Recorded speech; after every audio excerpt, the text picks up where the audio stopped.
Alright, gonna fix this little leak I got going on. Looks like a broken screw got stuck in my tire. Easy way to find these leaks, well, I mean, besides the obvious, if it's not obvious like that, inflate your tire up to like 60 psi and then spray it with a soapy water bottle. I use glass cleaner in this instance, and because it'll bubble up when air hits it, and then rotate your tire around, spray it. Quick way to tell where your leak is. Next thing you want to do is you want to get your core tool. These valve core remover tools are like $3 at the store.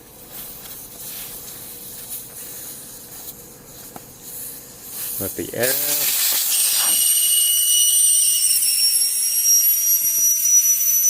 This is a $50 tire changer at Harbor Freight. Works fantastic. Alright. So, next thing we gotta do is we gotta break the bead.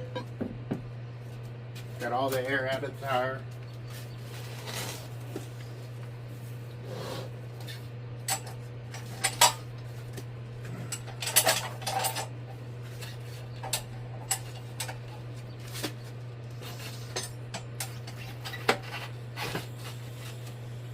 Just want to get that wedged into that lip.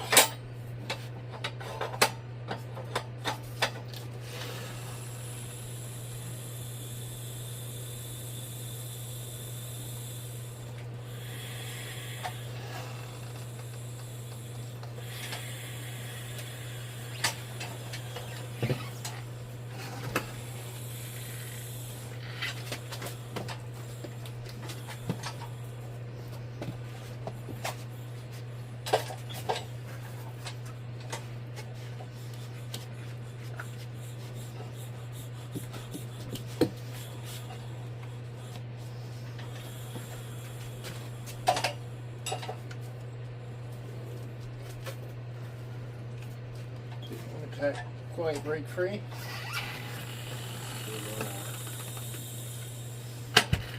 There we go.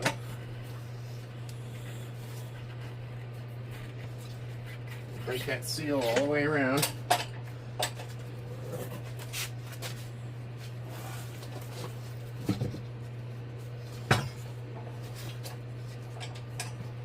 Here's the front.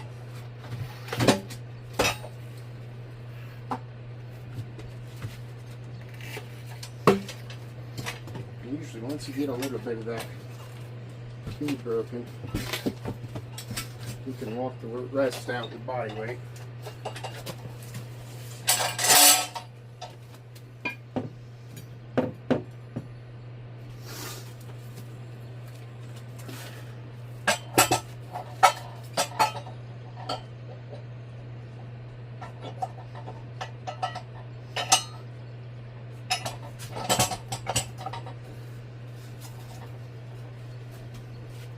Now, one thing it does not come with in this tire kit, of course I'm wearing white when I'm working on cars, so you know you're working on cars that days, you're going to wear white. This little aluminum cone spacer works great on aluminum wheels. You drop it down with the cone facing down, drop this on top and spin it down. That'll tighten it and center it. And because I've got TPMS, I'm going to start right where my tire pressure sensor is. And get the lip over the top. If you push down on the opposite end, that'll get it down into the valley in the center. You can rotate this bad boy around. Ooh.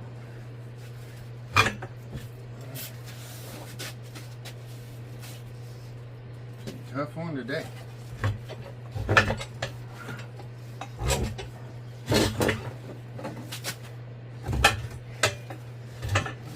And if you've got really nice, beautiful rims, don't want them getting marred up, you can put plastic over those. to help protect it additionally.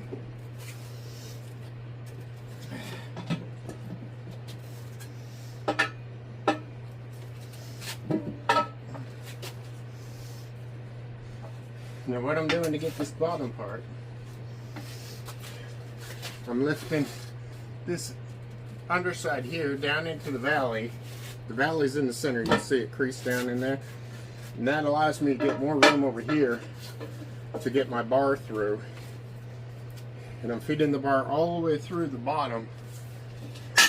And then you just lift up on the tire and it'll help pull it up and around.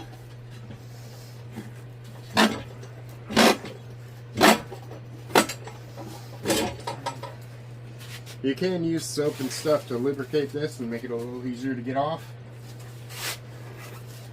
Totally up to you how you want to do it.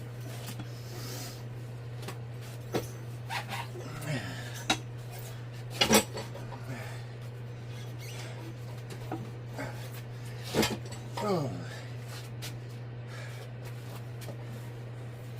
That one is on there a bit. That I don't want to turn. That's where it comes in handy.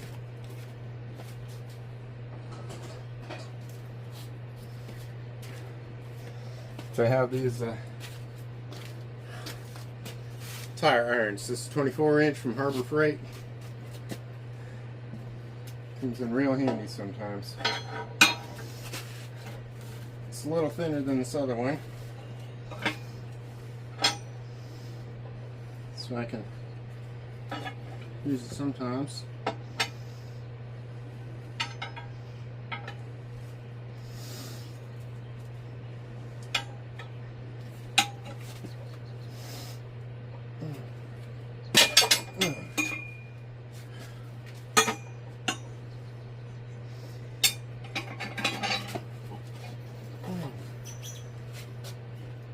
All right.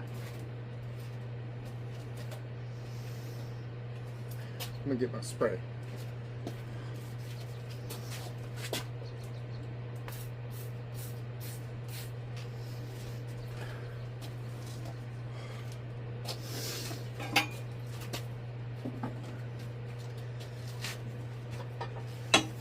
Go.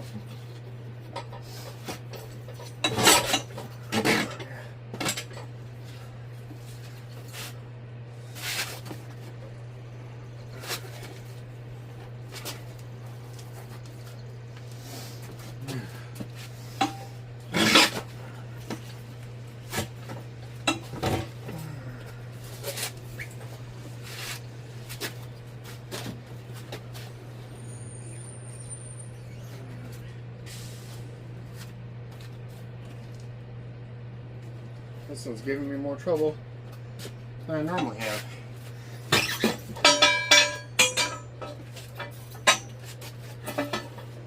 And now it's off.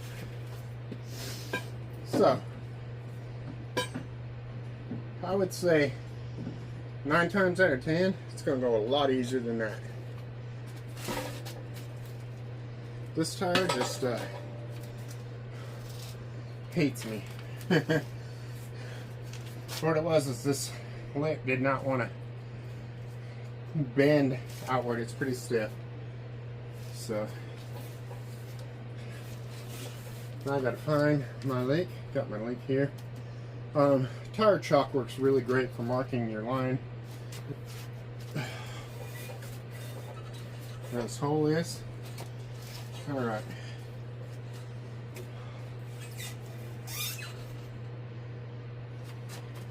And sure enough, it's a self-tapping screw that's in there.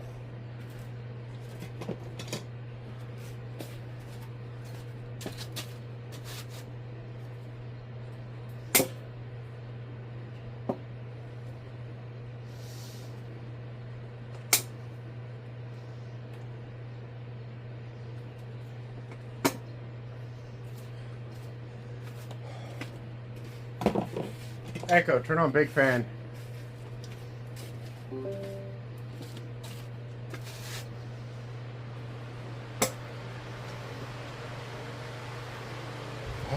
That thing does not want to get out.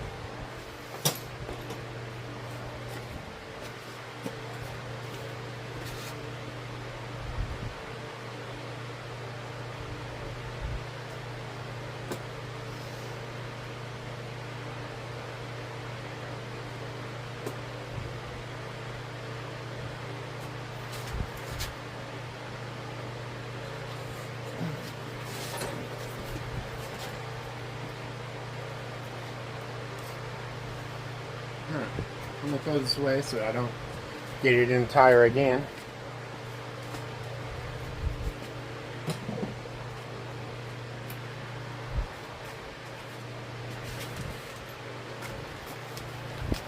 Then what you're going to want to get, if you don't have all these tools, this is a great kit to get. I'll put the link in my description down below. This has everything you need to patch a tire properly from the inside. So your little, I'm going to call it a reamer tool. It's not a reamer, but you'll put your patch on and you roll this across it to get it to seat properly all the way. So your little scraper, your scoff tool, I'll show you what we do with that in just a minute. And this kit has multiple sizes patches. We're going to use a big one. But it's got small patches, so if you're patching like a bike tube or something, you can use that. And then this is the cool part. This is your little conical cone. It's what you're going to use to rough up the surface and make it as even as possible. But it's going to rough it up. You don't want it smooth because you want texture for that adhesive bandage to stick on there.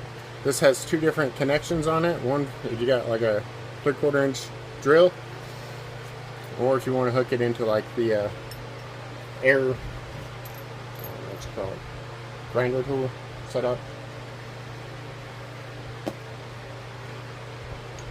It just interlocks either way. Either one will work. You can use the same one actually for your drill as well, but I would suggest using this one because it'll get a better bite on it and it will reduce the chance of it spinning on you.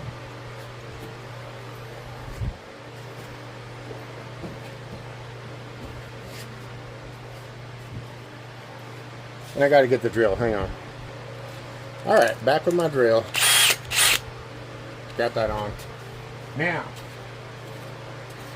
anytime you're going to be grinding stuff out, get some eyewear.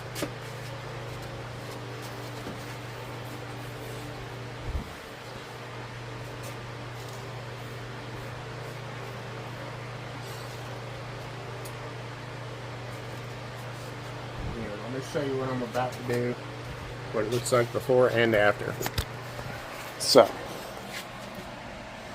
right here you can see the hole. That's where it's punctured through. So we're going to rough this area up just a little bit with the grinder and with this burring tool.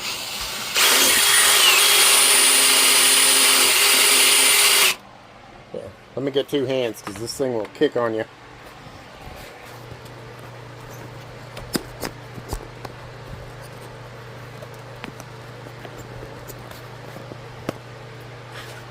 All right.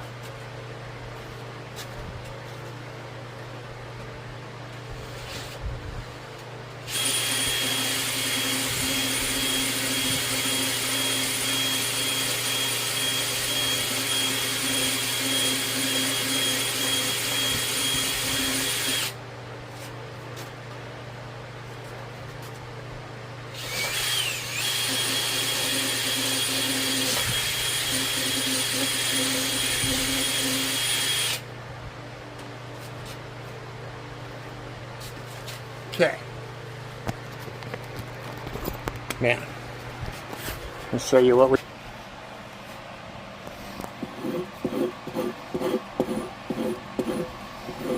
I'm using this tool to scrape away all the loose pieces. So you can see there's where our hole is.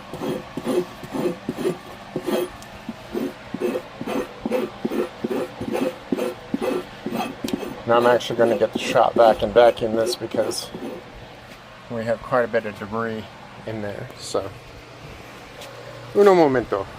Like how I use my safety glasses. Do not be like me. Do not. Alright, I lied. That kit didn't have everything you need. Vulcanizing cement. Now, You could technically put it on without the cement, but you run the risk of it coming off, and then you have to take the whole thing apart and repatch it. And that's not fun. Using the cement, I have never ever had to replug a tire from that patch. So here's your patch. They have a split down the middle so you can easily get it opened up. I'm going to take these gloves off for a moment. White t-shirt. Bad idea for today. Oh well. So we're going to take the cement. And you don't need a lot.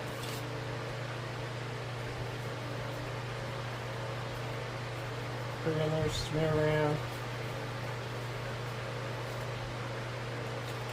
Give it a good second. We want it to be a little tacky. And peel these edges off. Don't worry about that clear coat on the other side. We'll get to that in a second.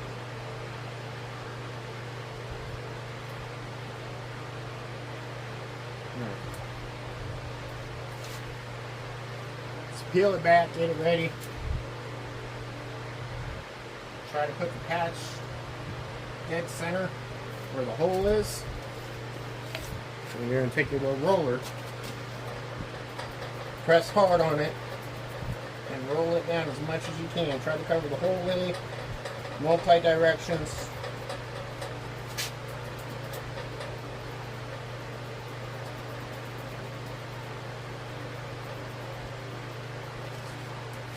There's a reason I said don't worry about this clear plastic piece.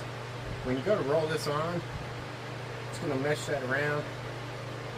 And usually you can pick it up just after rolling this.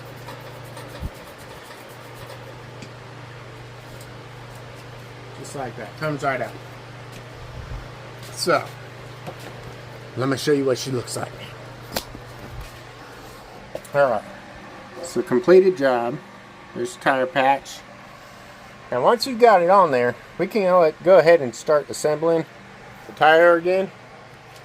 If you got TPMS sensors, be very careful when you go to put them on. You don't want to damage these things. They're like $20 to $50 a piece to get new ones. So, now that we got that back on, let's get this tire back on. And put the gloves back on. These tires are dirty as hell, even if you just washed them.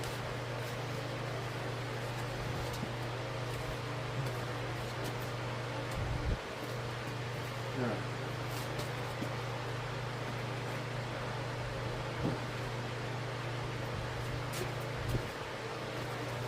So what I'm going to do now,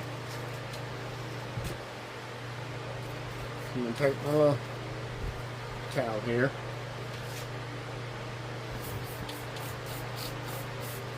What I like to use is like a little soap brush. You know what? I'm not going to get that much water in there. I'm not worried. I'll get a little soap brush and I'll run it around. You just need it a little bit lubricated. You don't technically need it lubricated, but it'll help you putting it back on. Like, super easy. Same goes for the top. Top's where you really want to make sure you get it wet down, because that's going to be the side that fights you the most.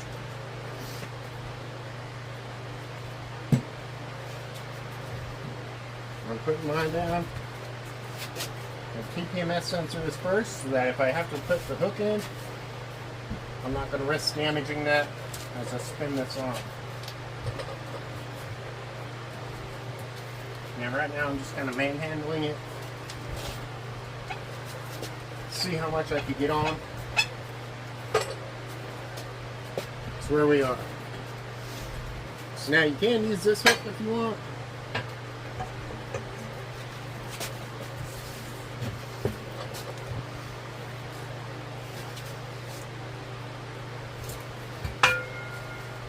feed it through just like that. Or if you got those little tire irons like I had, you can use them as well. If you're having trouble getting it to bite in, push this side down a little bit so it gets in that valley. That'll give you a little more slack to turn this around. Then, now that we've got the tire all the way back on, I'm going to take my valve core stem, and the valve core, put it back in there. Back to this tire.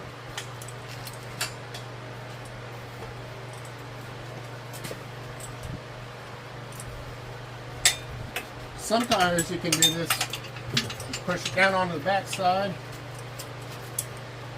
Then when you go to air it up, you just gotta lift up a little. Hit seat it. Look, it's seated on all sides for me. If you have a hard time getting it to seat, that's the back wheel popping out. This front one's gonna pop too.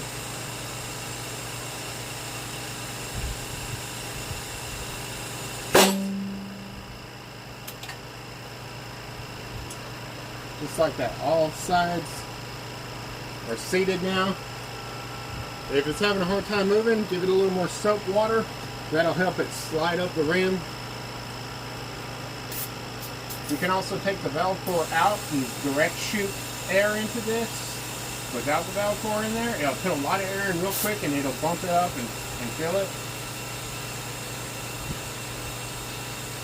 And for that, you wouldn't use this, you would use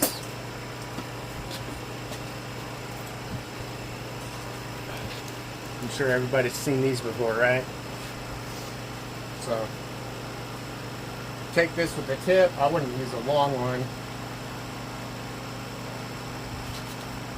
You could even just do it like this.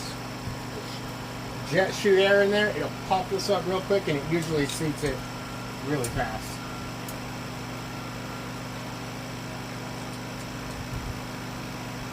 You can also,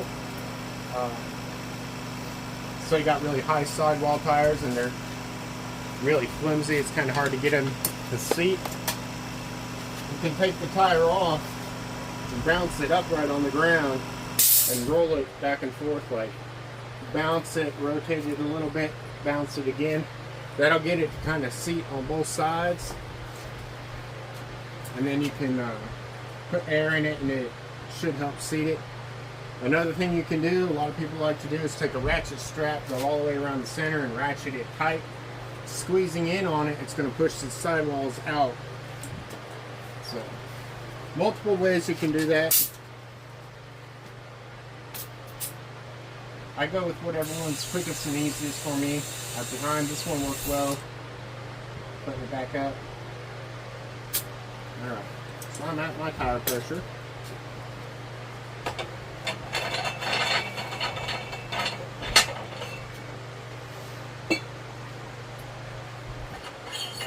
Take my aluminum cone off. These aluminum cones, if you don't have one and you have this tire changer, it is a lifesaver. It will protect the aluminum finish on here, because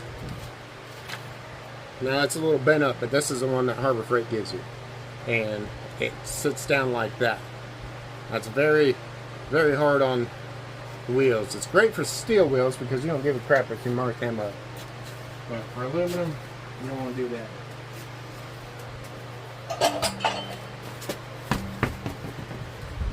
Alright.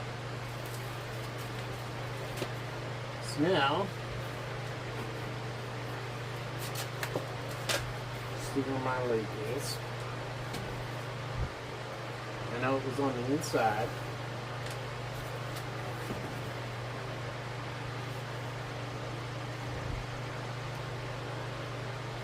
I thought it was on the inside.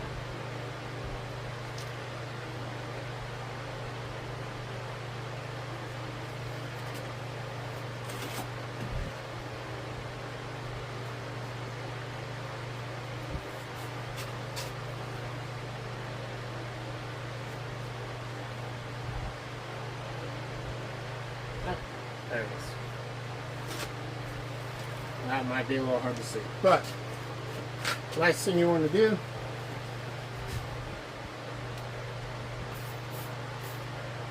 retest it to make sure that there's no leaks coming out of it. If you see bubbles popping up, take it off, pull that patch, do it again.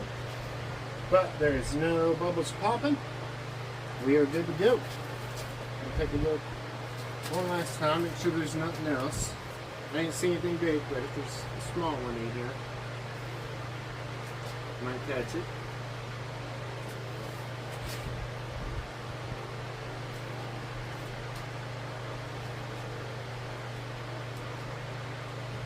Alright. Looks good. One last thing I forgot to mention. When you go to do this, tire truck, mark where your valve stem is so you don't have to rebalance that tire. These are going to get rotated and balanced, so I'm not worried about doing it on that one. But if you're doing it at home, before you take the tire off, mark where that valve stem is. I don't care if you use a Sharpie or tire chalk. Tire chalk's really cheap. Get it, mark it, and it washes off. It's easy to clean up. But that's how you patch a tire using this really nice patch kit.